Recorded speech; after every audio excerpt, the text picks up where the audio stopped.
Je suis ravie d'accueillir aujourd'hui dans notre studio venu de Los Angeles Shana Meyerson, qui n'est pas seulement une yogi extraordinaire, l'une des leaders de la communauté du yoga, mais aussi l'animatrice de ses deux propres podcasts. Bienvenue, vraiment.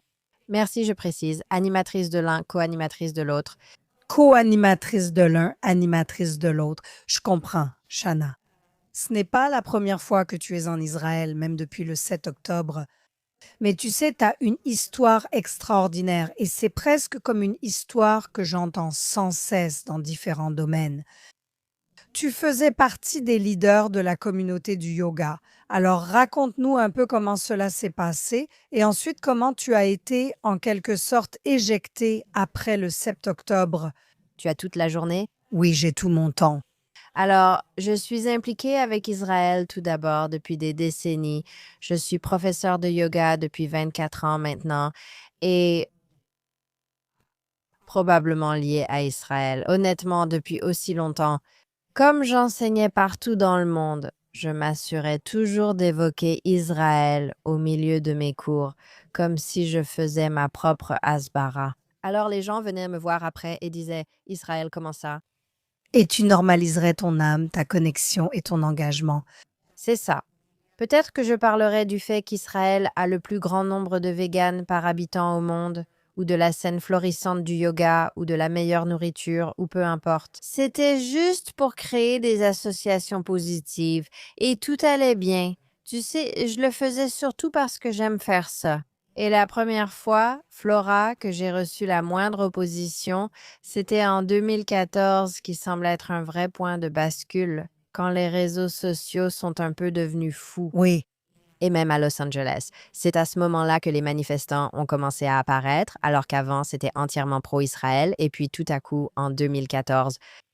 Et j'ai reçu un email parce que j'avais posté quelque chose sur Israël, d'une abonnée très, très fidèle. En Europe, je ne me souviens plus, la Suisse peut-être. Complétez comme vous voulez. Vous enseignez partout et en ligne, donc vous êtes bien connu dans cette communauté. D'accord. Oui, et donc j'ai, vous savez, des fidèles, comme le quad a des fidèles, des groupies. Et elle m'a envoyé ce mail en disant « Tu sais que tu ne me parleras plus jamais. » Et elle n'arrive pas à croire que je soutienne Israël et elle va me bloquer. Et j'étais là, genre, vraiment, j'étais choquée. C'était en 2014, 2014. n'est-ce pas? Et c'était la première fois et c'était bizarre. Honnêtement, c'était bizarre. Mais depuis ce moment-là, vraiment, à partir de cette minute-là, je ne parle pas de 2014, mais bien de cette minute. Alors, ça a commencé à venir. Mais bien sûr, tout a atteint un crescendo après le 7 octobre. Et donc, qu'est-ce qui s'est passé? Nous nous sommes tous réveillés ce jour terrible, tu sais. Certains avaient peur pour leur vie, d'autres étaient choqués et traumatisés par ce qui se passait. À quel moment cela a-t-il commencé à devenir réel pour toi dans ta profession? N'est-ce pas? Donc, j'étais connue dans la communauté du yoga pour ça. Donc, ma société s'appelle Yoga Athletica et j'organisais ce qu'on appelait des actions Yoga Athletica chaque mois. C'était une collecte de fonds sur Instagram, chaque fois pour une cause différente. Aujourd'hui, la plupart posent en faisant le poirier en bikini sur la plage. Et moi, chaque mois, j'organisais une collecte de fonds qui durait tout le mois, donc j'étais un peu cette personne qui faisait le bien et qui s'impliquait dans la communauté. Donc, nous avons récolté des centaines de milliers de dollars. Et puis, le 7 octobre est arrivé. Et je me suis dit, bien sûr, il faut que j'organise. Bien sûr, il faut que j'organise une collecte de fonds ce mois-ci pour Israël, Et je suppose que tu as déjà soutenu toutes les autres causes des autres, maintenant? y compris celle des ennemis. Pas besoin d'entrer dans les détails. À chaque tremblement de terre, inondation ou tsunami, tout ce que tu imagines, Tout le monde lève des fonds, tout le monde s'implique. c'est ça. Et j'étais une héroïne pour ça. D'accord. Donc, le 7 octobre, bien sûr, je savais que je devais en faire un. Mais ensuite, je me suis dit, et si personne ne venait? Car depuis 2014, j'étais déjà consciente de ce qui allait arriver. Je ne voulais pas déshonorer les victimes en organisant un événement sans participants. Donc, deux de mes amies juives du yoga m'ont contacté le 7 octobre et m'ont dit « Bien sûr, tu vas organiser une collecte de fonds, n'est-ce pas ?» Et j'ai répondu « Je ne sais pas, tu crois que les gens vont participer ?» Et elles ont dit « Shona, tu dois juste le faire. » Oui. Je l'ai donc fait. Le 8 octobre, j'ai lancé une collecte pour Maganda Vita Dom. Maintenant, Fleur, tu demandes « Où est le point de bascule ?» C'était en fait ma deuxième collecte de fonds la plus populaire après l'Ukraine. Mais j'ai reçu un message d'une personne, encore une fois, je vais l'appeler une fan, quelqu'un qui, tu sais, aimait chacune de mes publications et commentait à chaque fois. Elle m'envoyait des messages privés toute la journée, une Libanaise installée quelque part en Europe. Ce détail compte pour moi. Je crois qu'elle était en Allemagne. Oui. Elle m'a envoyé un message disant: «Je vais faire un don pour ta cause, puis je te bloquerai et ne te parlerai plus jamais, car tu soutiens Israël.» Comment ferait-elle un don alors? Parce que je pense que si tu es humaine, le 7 octobre était une atrocité, peu importe comment tu le vois. Et on parle de quelques heures après, pas de 3 semaines après. Ou quand nous sommes entrés à Gaza, les gens nous condamnaient déjà avant même que nous y entrions. Donc, vous faites cela le 8 octobre, collectez des fonds, mais quand le retour de bâton contre vous, votre carrière et votre place ici s'est-il arrêté? Quand cela s'est-il fini? Alors, laissez-moi d'abord avancer de quelques mois où j'ai décidé d'en organiser un autre contre l'antisémitisme. Parce qu'après cela, j'ai décidé que je ne ferai plus jamais de collecte de fonds pour autre chose qu'une cause israélienne ou juive. Je me suis juste rendu compte que nous étions seuls, et il est temps pour nous d'arrêter de nous alarmer à mort avec le tikkun, et nous devons prendre soin de nous-mêmes. Oui. J'ai organisé une collecte de fonds contre l'antisémitisme 3 mois plus tard, mais seules 5 personnes, toutes juives, sont venues, alors qu'habituellement des centaines ou milliers de dollars étaient récoltés. Tu organises un événement physique? Non, en fait, j'agissais comme ça. Je pouvais faire tout ce que tu as vu dans des livres ou ailleurs. Donc, je faisais une pause un peu folle, excuse-moi, et en gros, je disais, essaie de reproduire cette pause. Si tu réussis, je donnerai $1 par personne qui tient cette pause un mois. Super. Ensuite, certaines personnes égaleraient ma contribution. Des publications sur le Yoga Challenge. Oui, voilà, c'était ça le format. Et tu sais, personne n'en voulait. Toutes les personnes qui ont mis un carré noir sur Instagram, n'est-ce pas? Ils refusaient même de simplement condamner l'antisémitisme sans que je leur demande d'afficher un carré bleu. C'était déjà trop. Les réseaux sociaux sont essentiels. En tant que professeur de yoga, c'est ainsi que tu trouves élèves et contrats. Dès 107. Et à ce jour, je n'ai rien posté d'autre que sur Israël, à part ma chaîne YouTube qui, tu sais, propose des vidéos sur le yoga. Mais mon Instagram, mon Facebook, tu sais, de mes comptes, c'est uniquement sur Israël à 100%. Donc oui, les commentaires du genre «bébé tueuse sioniste» sont arrivés très vite et en force.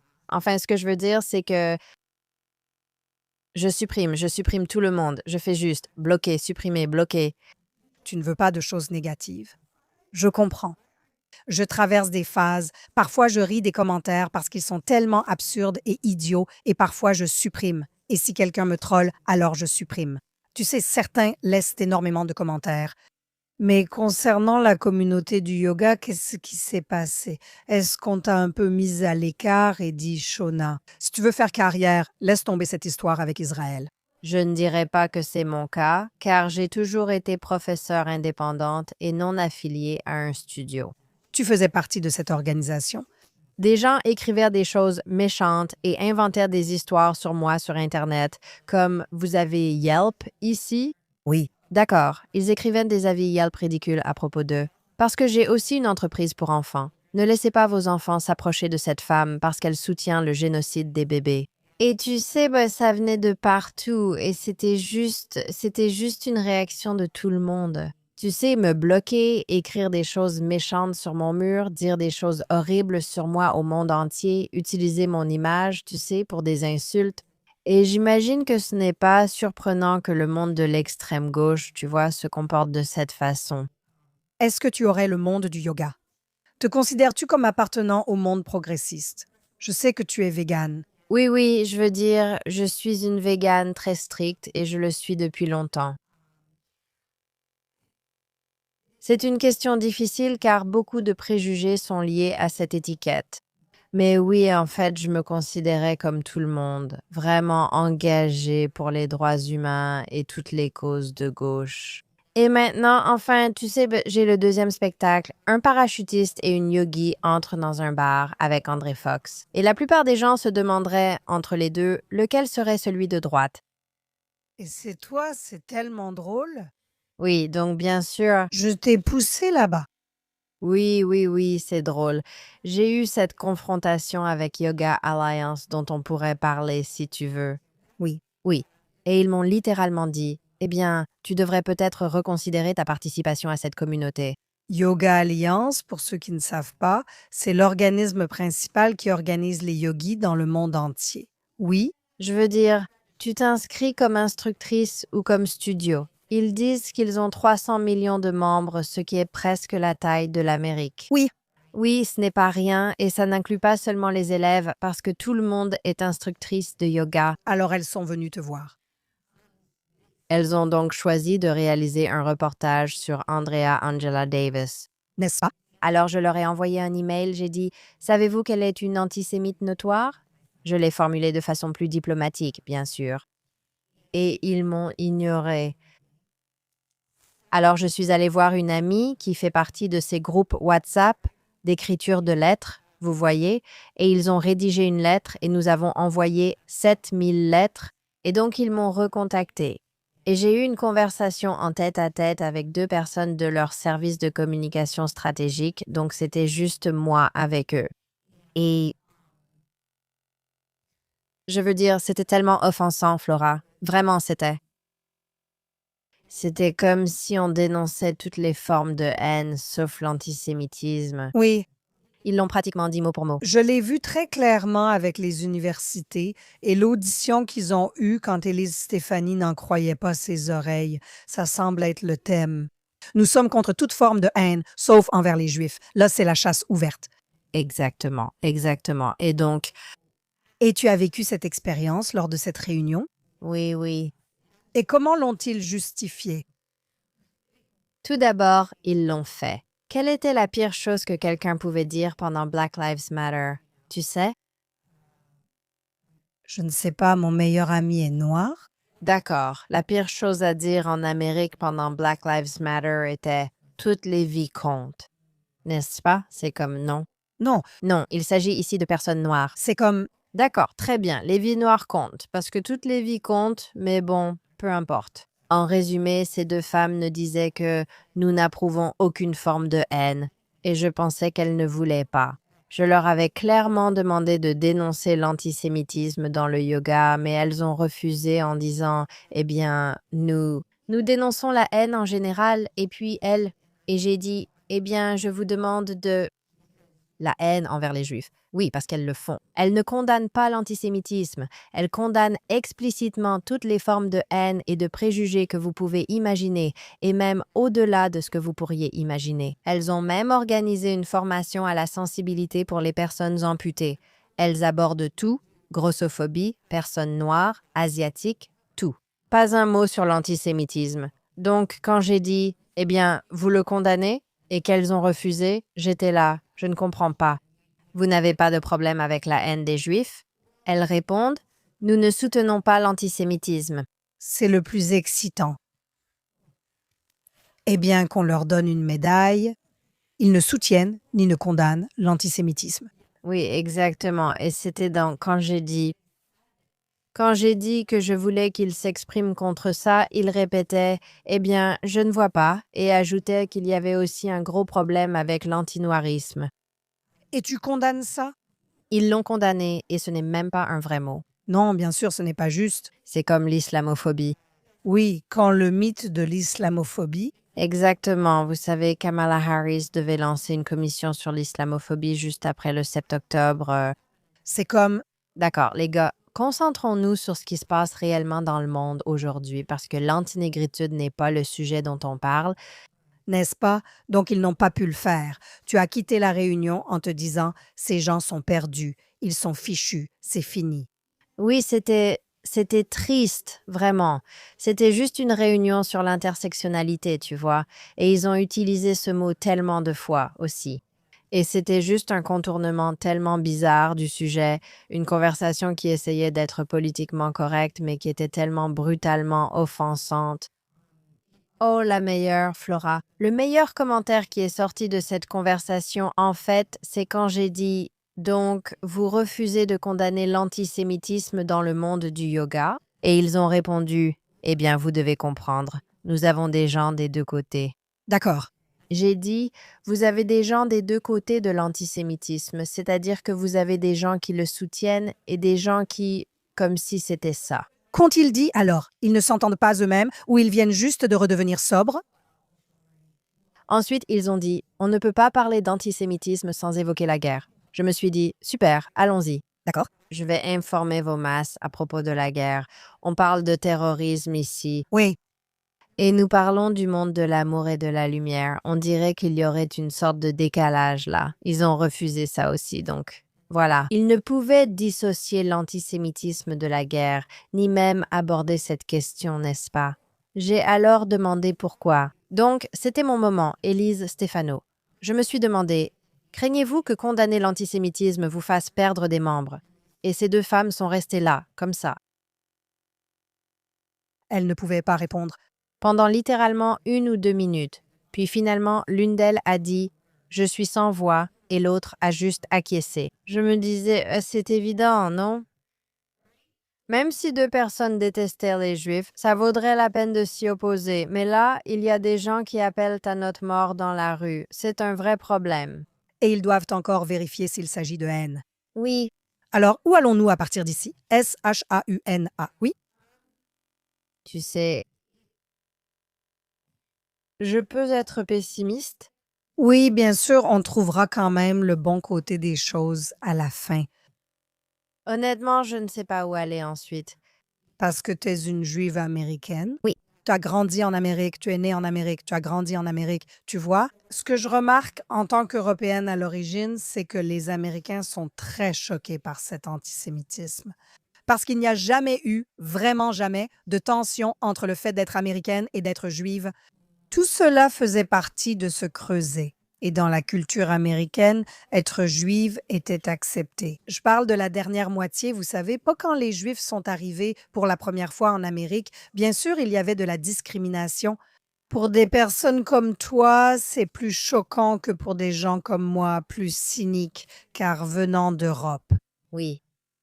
Qu'est-ce que tu es? Quelles sont tes pensées maintenant? Que fais-tu? Eh bien, comment avances-tu?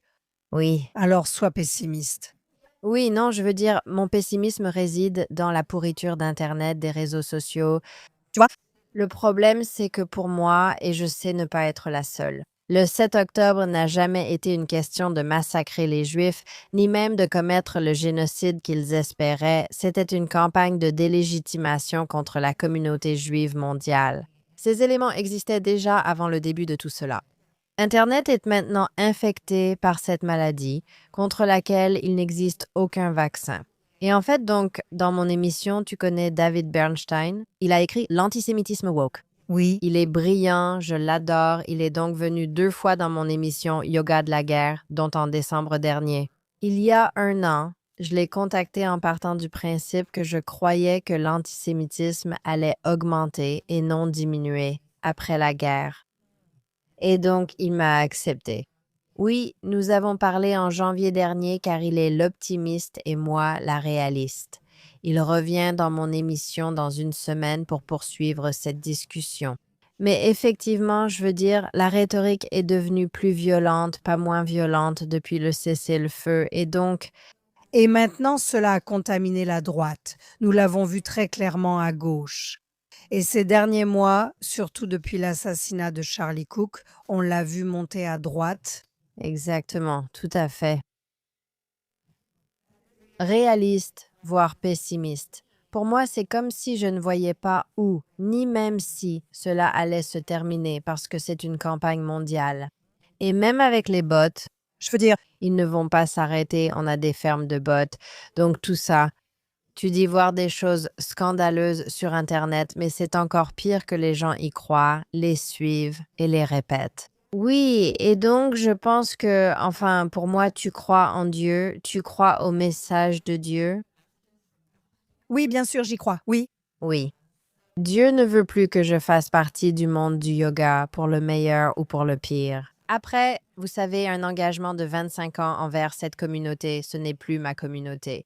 Et il m'a complètement abîmé le bras et l'épaule récemment, je veux dire abîmé au point que j'ai mal rien qu'en étant assise ici. Et je ressens simplement, je le crois vraiment, on reçoit des signes. Et vous savez, il est temps pour moi d'être avec les miens. et je ne dis pas ça à la légère. Je veux dire, il s'avère que ce sont des Juifs, ce sont des Israéliens, mais au-delà de ça, c'est l'humanité. Ce sont des personnes qui partagent ma morale et mes valeurs. Et vous savez, j'ai toujours pensé que les gens du yoga étaient ces personnes-là. Ils ont été contaminés par le virus de l'esprit woke. Ce qui, pour moi, aujourd'hui, quand je vois ce qui se passe, quand je vois ces dernières 48 heures, qu'il y a des gens qui applaudissent et manifestent pour défendre un dictateur narco maléfique, vous savez, et que ces mêmes personnes étaient à la marche No Kings il y a 2 mois. Je pense juste que ces gens sont des zombies et appartiennent à une secte. Et je pense que la communauté du yoga, comme beaucoup d'autres communautés, a été infectée par cette secte. Et les choses doivent empirer avant de s'améliorer, mais je pense vraiment qu'elles finiront par s'améliorer. Tu vois, t'es l'optimiste, mais voilà le problème. Honnêtement, ce n'est pas juste de la haine, c'est une haine génocidaire. On évoque des personnes qui ne se contentent pas de dire Israël agit mal, ou même les Juifs sont de mauvaises personnes. Ce sont les bonnes personnes du monde qui appellent littéralement à la mort des Juifs. Ce sont des mots que je ne dirais même pas à mon pire ennemi. Quand on me demande comment l'Holocauste a pu arriver, je réponds toujours, voilà, c'était comme ça. Goebbels a mené une campagne très délibérée, les gens étaient conditionnés. Le bouc émissaire a été une caractéristique de l'antisémitisme pendant des milliers d'années et c'est exactement cela. Nous en sommes encore là, même si l'humanité semble avoir progressé, mais en réalité, elle n'a pas vraiment avancé en ce qui concerne la haine. Oui, Et c'est vraiment triste, mais Shana, merci d'être la personne qui s'exprime dans ces espaces où très peu osent aller. oui. Et pour défendre ton peuple, être sa championne et apporter des discussions intelligentes sur ces sujets. Ravi de t'avoir ici. Merci beaucoup, ce fut un plaisir d'être ici.